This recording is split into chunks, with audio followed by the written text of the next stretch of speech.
ನಮ್ ಸಿನಿಮಾ ಜೊತೆ ಬರಕ್ಕೆ ಯಾಕೆ ಅಷ್ಟೊಂದು ಇದು ನಿಮ್ಗೆ? ನಮ್ ಸಿನಿಮಾ ಎಲ್ಲಾ ನೋಡ್ಲಿ ಅಂತ ಕನ್ನಡ ಸಿನಿಮಾ ಜೊತೆ ನೀವ್ ಹೇಳಿದ ರೀತಿ ಹಾಲಿಡೇ ವೀಕೆಂಡ್ ಅಂತ ಏನ್ರಿ 4 ದಿವಸ ರಜಾ ಅಂತ ಅಂದ್ರೆ 4 ದಿವಸದಲ್ಲಿ 3 ಸಿನಿಮಾ ನೋಡಲ್ವಾ ಜನರು? ಬಟ್ ಥಿಯೇಟರ್ ಅಷ್ಟೇ ತಾನೇ ಇರೋದು, ಎಕ್ಸ್ಟ್ರಾ ಥಿಯೇಟರ್ ಆಗಲ್ವಲ್ಲ.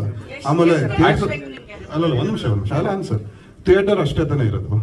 ಭೀಮಾ ಬೇರೆ ಇದೆ, ಸೊ ಭೀಮಾಗ ಒಂದು 2 ವೀಕ್ಸ್ ಸ್ಪೇಸ್ ಬೇಕು. ಗಣೇಶ್ ಸರ್ದು ದೊಡ್ಡ ರಿಲೀಸ್ ಆಗುತ್ತೆ.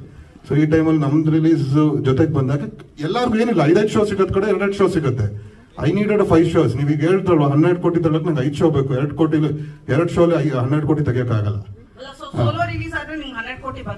ಚೆನ್ನಾಗಾದ್ರೆ 12 ಕೋಟಿನೂ ಬರ್ಬೋದು, 50 ಬರ್ಬೋದು. ಚೆನ್ನಾಗಿಲ್ಲ ಅಂದ್ರೆ ಏನು ಬರ್ತದೆ ನೋಡ್ಬೋದು. So it's always dependent on how audience says. Solo ಇದ್ದಾಗ ಸ್ಪೇಸಿಂಗ್ ಜಾಸ್ತಿ ಇರುತ್ತೆ. ಆಡಿಯನ್ಸ್ ಈಗ ನಂಗೆ 2 ಶೋ ಸಿಕ್ಕಿದಾಗ ಮಾರ್ನಿಂಗ್ ಮಟ್ಟಿ ಮಾತ್ರನೇ ಸಿಗ್ಬೋದು. ಫಸ್ಟ್ ಶೋ ಸೆಕೆಂಡ್ ಶೋ ಸಿಗದೆ ಇರ್ಬೋದು. ಆ ಟೈಮಲ್ಲಿ ಒಬ್ಬ ಆಡಿಯನ್ಸ್ ಮಾರ್ನಿಂಗ್ ಮಟ್ಟಿ ನೋಡೋಕ್ಕಾಗಲ್ಲ. ಫಸ್ಟ್ ಶೋ ಸೆಕೆಂಡ್ ಶೋ ಅವನಿಗೆ